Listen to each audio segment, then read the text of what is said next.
Assalamualaikum warahmatullahi wabarakatuh.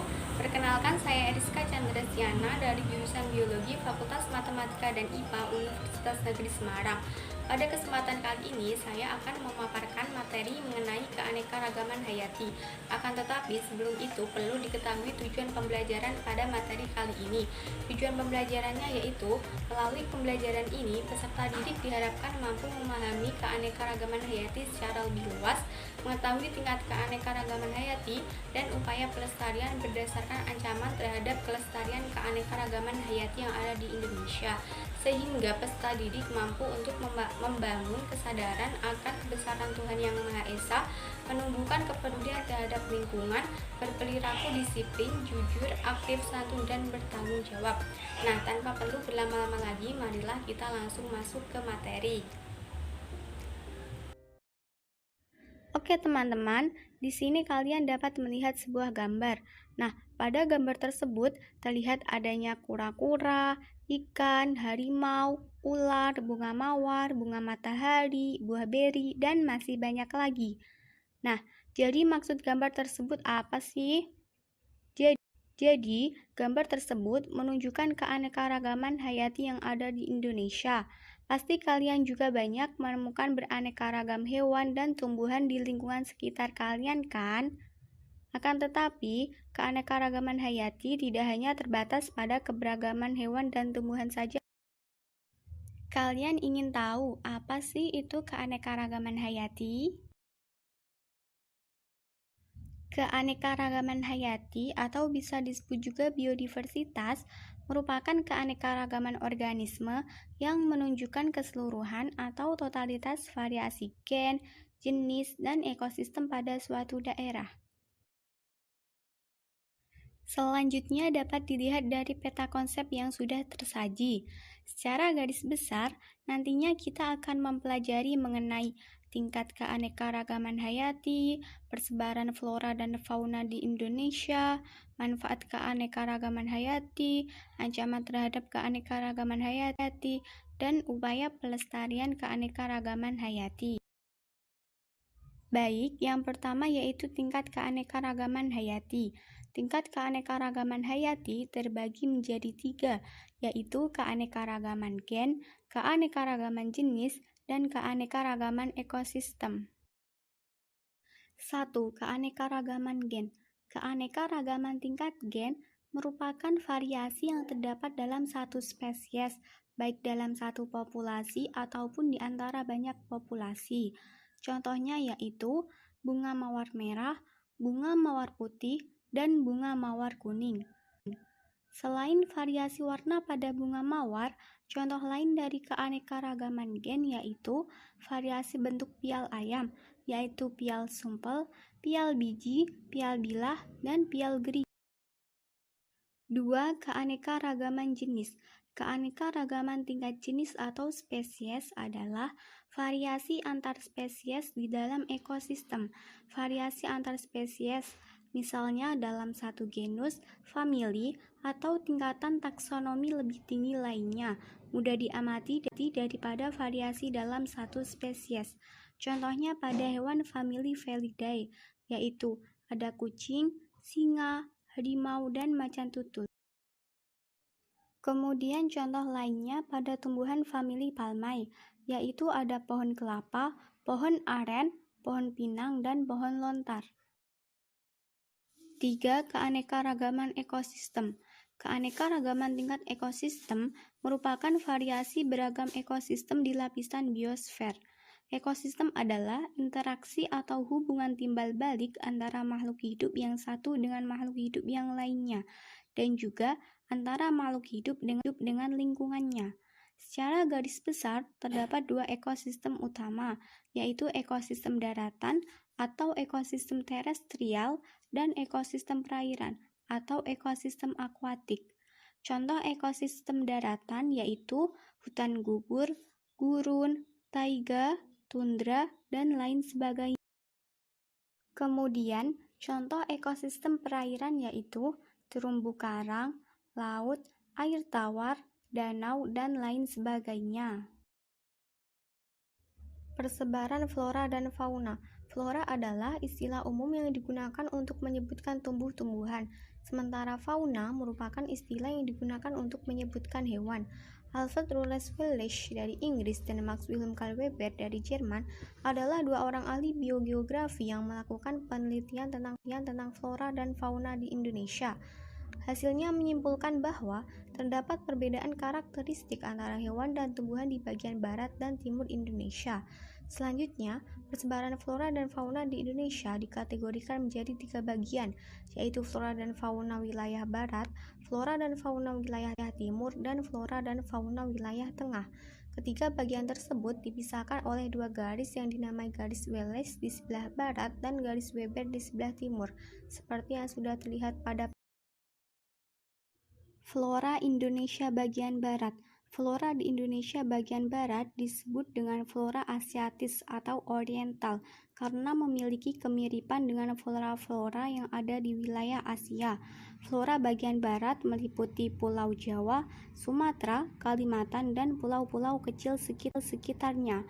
Jenis flora yang tumbuh di wilayah ini didominasi tumbuhan heterogen, berkayu, dan berbentuk tinggi, seperti banyak dijumpai di daerah hutan tropis Kalimantan dan Sumatera. Contoh flora asiatis atau oriental yaitu bunga Rafflesia arnoldi, pohon pinus, pohon jati, pohon cemara, dan lain-lain. Flora Indonesia bagian tengah. Flora di Indonesia bagian tengah disebut dengan flora peralihan. Flora-flora di wilayah ini memiliki flora yang berasal dari asiatis dan australis dan juga flora khas tersendiri. Flora di Indonesia bagian tengah meliputi Pulau Sulawesi, Kepulauan Nusa Tenggara, dan pulau-pulau kecil sekitarnya. Contoh flora peralihan yaitu kayu eboni, pohon cendana, anggrek hitam, anggrek serat, dan lain-lain. Flora Indonesia bagian timur. Flora bagian timur memiliki kesamaan dengan flora di wilayah Australis, sehingga dinamai flora Australis. Wilayah ini meliputi Kepulauan Maluku dan Pulau Papua. Flora bagian timur dan tengah dibatasi oleh garis bernama garis Weber. Contoh flora Australis yaitu sagu, matoa, damar, nipah, dan lain-lain. Fauna Indonesia bagian barat. Fauna bagian barat bertipe asiatis karena mirip hewan-hewan di wilayah Asia. Fauna ini dapat ditemukan dalam wilayah seperti Jawa dan Kalimantan. Ciri-ciri fauna bagian barat yaitu hewan memiliki bentuk tubuh besar, jenis hewan mamalia atau menyusui, banyak yang berasal dari jenis kera, dan banyak yang berasal dari jenis-jenis ikan air tawar. Contoh fauna asiatis yaitu badak bercula 1, tapir, burung jarak, orang utan, dan lain-lain. Fauna Indonesia bagian tengah. Fauna wilayah tengah disebut juga fauna peralihan atau fauna wilayah Wallace. Bagian ini memisahkan flora bagian barat dan timur. Fauna bagian tengah meliputi Pulau Sulawesi, Nusa Tenggara, dan pulau-pulau kecil sekitarnya. Di bagian ini terdapat fauna asiatis, australis, dan fauna yang tidak sama dengan asiatis dan australis, atau dapat disebut juga dengan fauna endemik atau khas. Contoh fauna peralihan yaitu komodo, burung maleo, burung alo, musang, dan lain-lain. Fauna Indonesia bagian timur. Fauna bagian timur atau australis meliputi Papua, Maluku, dan daerah sekitarnya. Memiliki kemiripan dengan fauna di wilayah australis. Ciri-ciri fauna bagian timur yaitu terdapat hewan-hewan berkantung, memiliki tubuh kecil, memiliki bulu yang indah, dan jarang berasal dari jenis-jenis ikan air tawar dan kera. Contoh fauna australis yaitu kanguru, burung kasuari, burung cendrawasih, penyu sisik, dan lain-lain. Manfaat keanekaragaman hayati. 1. Sebagai sumber pangan. Sumber pangan penduduk Indonesia bervariasi. Meskipun sebagian besar penduduk mengkonsumsi beras sebagai bahan makanan pokok, akan tetapi terdapat juga buah-buahan dan sayur-sayuran yang juga dapat dikonsumsi. 2. Sebagai sumber sandang. Banyak serat alami yang bisa dipintal dan dijadikan kain seperti rami, kapas, labu air, dan lainnya. Sedangkan beberapa hewan juga dapat dijadikan sumber sandang manusia, antara lain yaitu domba yang menghasilkan bulu, sapi dan kulitnya, ulat sutra untuk membuat kain sutra, maupun bulu burung yang bisa dijadikan hiasan pakaian. 3. Sebagai sumber obat-obatan. Banyak obat-obatan medis yang mengambil khasiat dari bahan alam dan meramunya menjadi obat-obatan untuk mengatasi berbagai masalah kesehatan. Di Indonesia sendiri, penggunaan herba bukan merupakan hal yang asing, sebab di Indonesia memiliki sekitar 940 spesies tanaman obat. 4. Sebagai sumber papan. Contohnya, rumah tradisional memakai beragam kayu sebagai bahan bangunan utama, seperti kayu meranti, ulin, bambu, dan jati.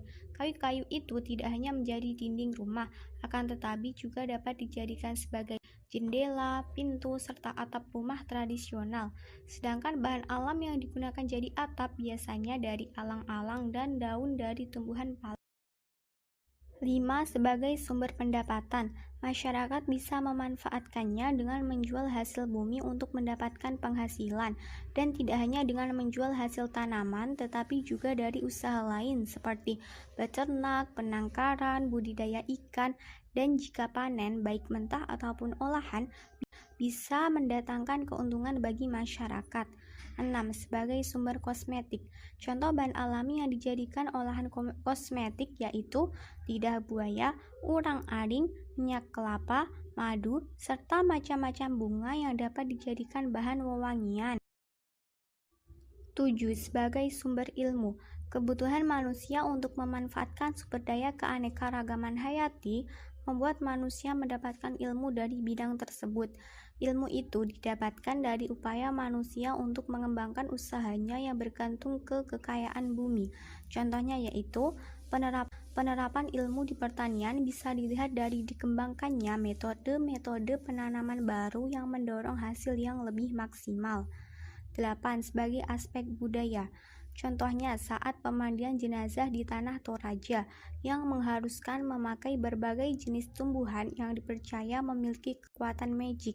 Masyarakat Jawa memakai kembang untuk ziarah dan ritual tirakat, Muslim memanfaatkan hewan ternak setiap hari raya kurban, dan banyak lagi contoh lain. 9. Sebagai sumber kebutuhan sekunder. Kebutuhan sekunder yang dimaksud ialah kebutuhan untuk liburan atau relaksasi. Beberapa contoh wisata alam antara lain wisata pantai, pemandian air panas alami, trekking gunung, dan memancing. 10. Sebagai sumber plasma nutfah. Plasma nutfah atau gen adalah bagian dari tumbuhan, hewan, maupun mikroorganisme yang berguna untuk mewariskan sifat. Setiap organisme yang ada di bumi, baik liar atau hasil budidaya, memiliki plasma nutfah. Plasma nutfah itulah yang dipelajari manusia untuk menciptakan varietas yang unggul. Ancaman terhadap keanekaragaman hayati. 1. Bencana alam.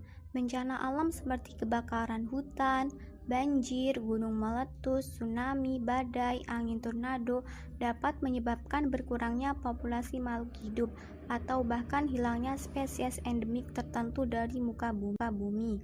2. Eksploitasi berlebihan. Eksploitasi sumber daya hayati juga bisa merusak lingkungan. Walaupun sumber daya ini bersifat terbarukan, namun apa jadinya jika sumber daya ini dieksploitasi secara besar-besaran dan tidak sebanding dengan kegiatan reproduksinya? Contohnya yaitu kegiatan overfishing yang membuat populasi ikan menurun drastis.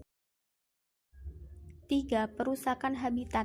Pemusnahan dan perusakan habitat makhluk hidup terjadi dikarenakan beberapa aktivitas manusia yang tidak bertanggung jawab. Contohnya yaitu pembakaran hutan. 4. Pemanasan global. Pemanasan global menyebabkan iklim dan cuaca berubah. Hal ini dapat menyebabkan terjadinya migrasi hewan ke daerah lain yang lebih nyaman. 5. Pencemaran. Pencemaran merupakan masuknya suatu zat, benda, dan organisme ke dalam lingkungan yang menjadikan kondisi lingkungan tidak sesuai lagi seperti yang seharusnya. Setiap aktivitas yang dilakukan manusia dalam kehidupannya akan selalu menghasilkan zat sisa. Zat sisa inilah yang biasa disebut dengan limbah. 6. Induksi spesies dan spesies transgenik. Induksi spesies yaitu datangnya suatu spesies baru atau asing pada suatu wilayah. Misalnya, adanya spesies ikan patin membuat hilangnya keanekaragaman ikan yang ada di perairan air tawar, karena ikan patin merupakan ikan karnivora. Sedangkan spesies transgenik merupakan spesies yang terlahir karena adanya kegiatan penyisipan atau penggabungan gen yang berasal dari organisme lain yang berbeda jenis. Upaya pelestarian keanekaragaman hayati. Usaha-usaha yang dapat dilakukan untuk pelestarian keanekaragaman hayati dibagi menjadi dua, yaitu pelestarian secara in situ dan pelestarian secara ex situ. Pelestarian in situ. Pelestarian in situ adalah pelestarian keanekaragaman hayati yang dilakukan di tempat hidup aslinya atau habitatnya. Pelestarian ini dilakukan pada makhluk hidup yang memerlukan habitat khusus atau makhluk hidup yang dapat menyebabkan bahaya pada kehidupan makhluk hidup lainnya jika dipindahkan ke tempat lain. Contoh pelestarian in situ yaitu cagar alam, taman nasional, dan suaka marga satwa. Pelestarian ex situ. Pelestarian ex situ adalah pelestarian keanekaragaman hayati yang dilakukan di luar habitat aslinya dengan cara dikeluarkan dari habitatnya dan dipelihara di tempat lain. Contoh pelestarian ex situ yaitu taman safari, kebun binatang, kebun raya, dan kebun koleksi. Nah, setelah menyimak materi yang telah saya sampaikan, selanjutnya mari kita lihat video mengenai keanekaragaman hayati yang ada di Taman Nasional Ujung Kulon. Perlu untuk diketahui bahwa Taman Nasional Ujung Kulon ini merupakan salah satu tempat untuk pelestarian keanekaragaman hayati yang ada di Indonesia. Nah, tanpa perlu berlama-lama lagi, mari kita tonton videonya.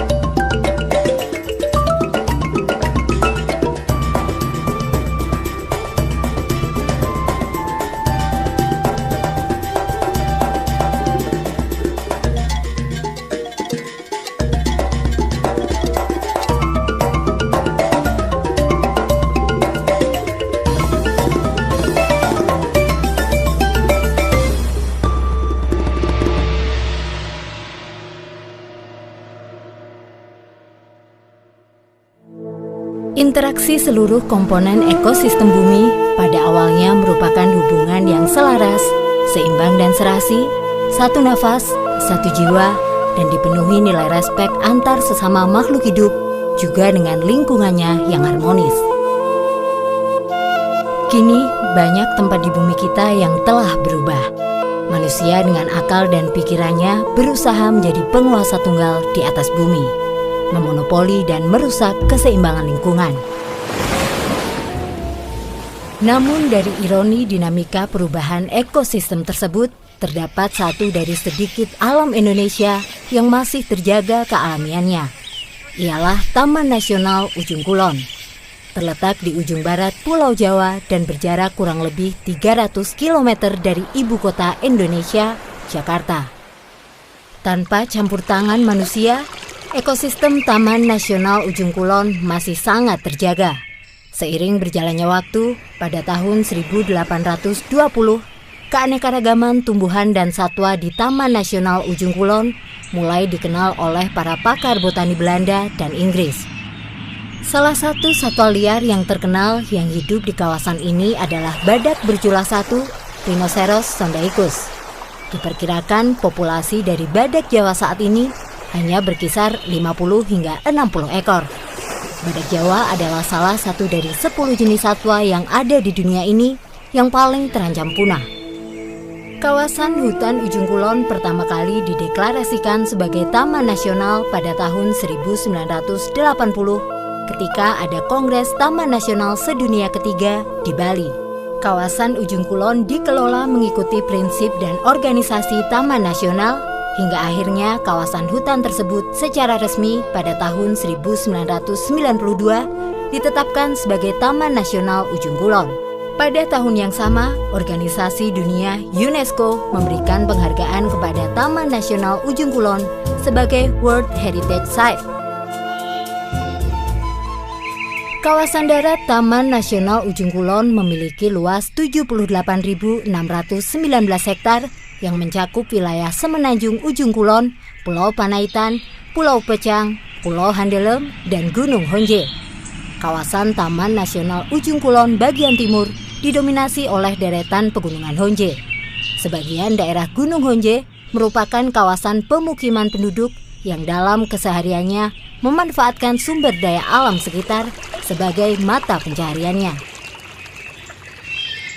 Sebagian besar masyarakat yang tinggal di kawasan ini memeluk agama Islam. Mayoritas masyarakat berasal dari suku Sunda dan Banten. Adat istiadat masyarakat setempat mengajarkan untuk hidup selaras antara manusia dengan lingkungannya.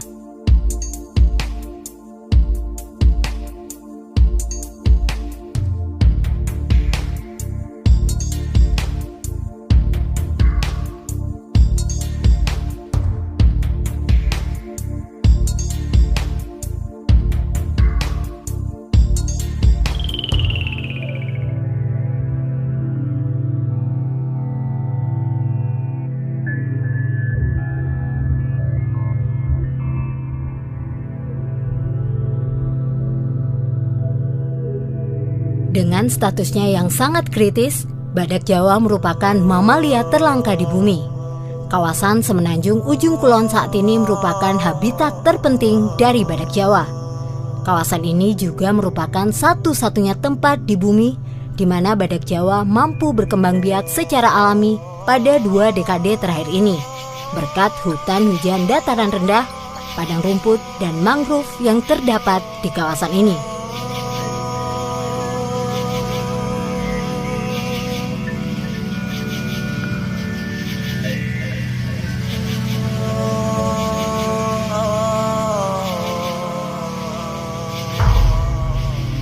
Badak menjatuhkan pohon muda untuk mencapai makanannya dan mengambilnya dengan bibir atasnya yang dapat menggenggam. Badak Jawa diperkirakan mengkonsumsi 50 kg makanan per hari. Seperti badak Sumatera, badak ini juga memerlukan garam untuk makanannya. Sumber mineral umumnya tidak terdapat di Ujung Kulon. Sebagai gantinya, badak Jawa meminum air laut untuk mengganti nutrisi yang sama seperti garam.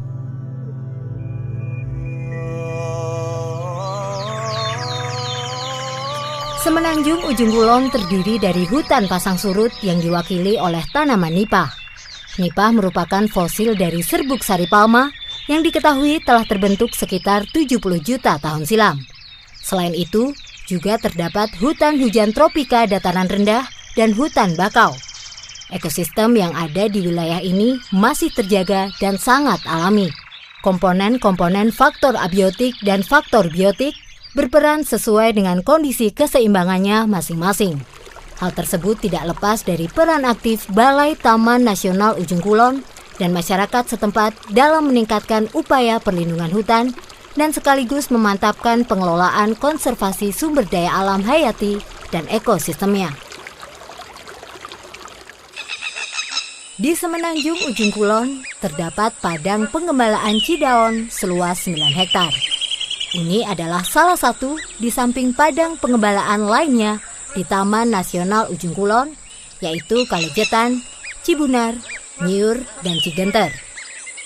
Padang ini menjadi tempat berkumpulnya banteng dan burung merak hijau untuk mencari makan dan berjemur. Di kawasan ini terdapat aneka biji-bijian, pucuk rumput, dan dedaunan yang merupakan pakan dari burung merak hijau. Pada musim kawin, merak jantan memamerkan bulu ekornya di depan burung betina untuk menarik perhatian sang betina. Salah satu kawasan pulau yang ada di Taman Nasional Ujung Kulon adalah Kepulauan Handelem. Kepulauan ini terdiri dari Pulau Handelem Besar, Pulau Handelem Kecil, Pulau Kalong, Pulau Boboko, dan Pulau Rengit. Sepanjang pesisir Kepulauan Handelem dipenuhi oleh hutan bakau. Hutan ini ditumbuhi pohon cantigi yang tumbuh di sepanjang pantai. Ekosistem hutan bakau bersifat khas. Hal ini disebabkan karena adanya pelumpuran yang mengakibatkan kurangnya aerasi tanah, salinitas tanahnya yang tinggi, serta mengalami daur pengenangan oleh pasang surut air laut. Akar mangrove juga terlihat di pantai Pulau Handelem. Akar ini menjalar ke atas dan biasa disebut akar nafas. Memasuki hutan hujan tropis, terdapat beraneka ragam flora, salah satunya adalah pohon nyamplung. Pohon besar ini berbuah kecil-kecil dan merupakan makanan bagi burung-burung di kawasan tersebut. Selain itu, terdapat jamur Ganoderma yang tumbuh pada pohon yang telah mati. Jamur jenis ini dapat digunakan sebagai obat berbagai macam penyakit. Di pulau ini terdapat juga penginapan yang diperuntukkan untuk para turis dan para peneliti. Hutan mangrove yang terdapat di wilayah ini, terutama di wilayah Cikabembem, merupakan lokasi terbaik untuk pengamatan mangrove beserta kehidupan liarnya.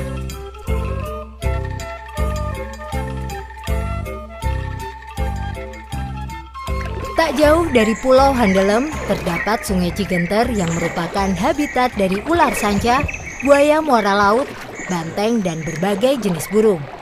Untuk menyusuri kawasan ini hanya bisa menggunakan perahu kano. Aliran sungai yang tenang ditambah dengan banyaknya kicauan burung semakin membuat suasana sungai ini semakin liar namun alami. Karena banyaknya ketersediaan air di sungai ini, maka tidak heran terdapat banyak ular sanca di ranting pohon sepanjang sungai ini. Sungai Cigenter membelah sejauh 3 km ke dalam hutan Cigenter yang merupakan habitat utama badak Jawa. Salah satu upaya Taman Nasional Ujung Kulon dalam konservasi badak Jawa di hutan ini adalah dengan memperluas padang pengembalaan banteng Jawa yang sekarang telah mencapai 6 hektar. Langkah ini digunakan untuk mengurangi kompetisi memperebutkan lahan dan makanan antara banteng dengan badak Jawa.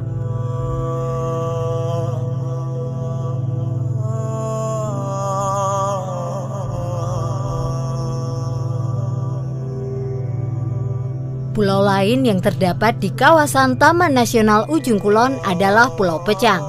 Lokasinya yang berada di antara Selat Sunda dan Samudra Hindia menjadikan pulau ini dianugerahi pantai yang tenang dengan pasir putih yang indah. Laut di sini merupakan habitat terumbu karang dan ikan-ikan kecil yang beraneka ragam. Eksotika keindahan flora dan faunanya menjadikan pulau ini sebagai tempat wisata edukasi alam. Pulau ini memiliki luas sekitar 450 hektar dan mempunyai sumber air tawar yang abadi. Keragaman fauna di pulau ini diwakili oleh rusa, babi hutan, biawak, elang laut, burung rangkong, dan monyet ekor panjang. Kawanan hewan-hewan ini cukup jinak untuk berinteraksi dengan manusia. Populasi hewan-hewan ini terjaga dengan baik dikarenakan sedikitnya predator di Pulau Pecang ini.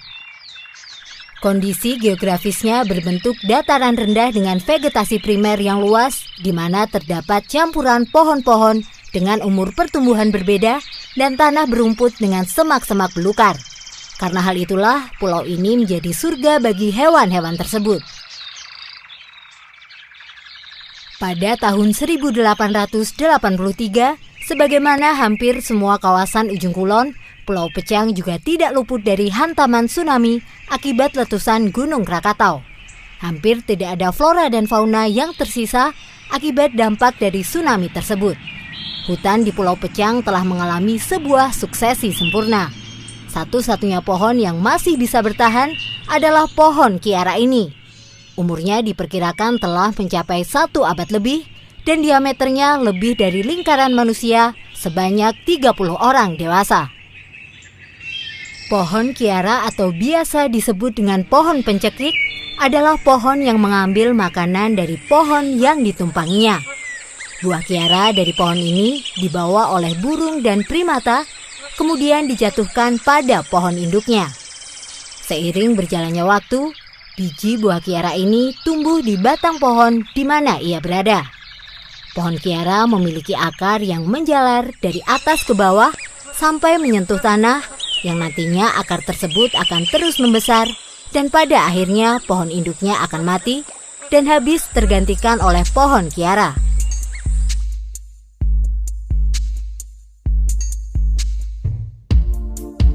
Salah satu kawasan laut yang sangat indah di Pulau Pecang adalah Karang Copong yang mempunyai arti karang yang berlubang. Lokasi karang ini terletak di ujung utara Pulau Pecang. Karang ini telah mati yang terbentuk karena karang terkikis terus-menerus akibat hempasan gelombang ombak dari Samudra Hindia, sehingga menyebabkan karang ini berlubang secara alami. Lokasi ini seringkali digunakan sebagai tempat diving, tetapi hanya untuk level yang tinggi dan berbahaya. Pilihan lokasi untuk snorkeling di Pulau Pecang dibagi berdasarkan level kedalamannya yang tersedia di sepanjang pantai. Untuk menyelam dengan alat selam, lokasinya terdapat di laut bagian barat Pulau Pecang. Jenis ikan yang sering ditemui di laut Pulau Pecang adalah ikan kupu-kupu, ikan bidadari, ikan badut, ikan singa, dan ikan kakak tua. Kondisi terumbu karang ini masih terjaga sangat alami dengan dikelola secara intensif oleh Taman Nasional Ujung Kulon. Pada titik ujung paling barat dari Pulau Jawa, terdapat sebuah menara mercusuar yang difungsikan sebagai penunjuk arah. Kawasan ini dinamakan Tanjung Layar yang merupakan jalan masuk dari Samudra Hindia ke Selat Sunda. Dahulu kala, pemerintah Hindia Belanda merencanakan membangun sebuah pelabuhan laut di kawasan ini. Namun karena wabah malaria, rencana itu urung dilakukan. Hingga akhirnya, sampai saat ini, lokasi ini masih terjaga sangat alami. Alam dan manusia sampai kapanpun tidak dapat dipisahkan. Masing-masing memiliki peran dan fungsinya tersendiri. Manusia seharusnya hidup bersinergi dengan alam dan menciptakan hubungan mutualisme antar keduanya, sehingga keberlangsungan hidup keduanya dapat terjaga dengan harmonis dan penuh dengan nilai respek.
Melalui kegiatan pembelajaran ini, kita dapat mengetahui berbagai keanekaragaman hayati yang ada di Indonesia, baik dalam tingkat gen, jenis, maupun ekosistem.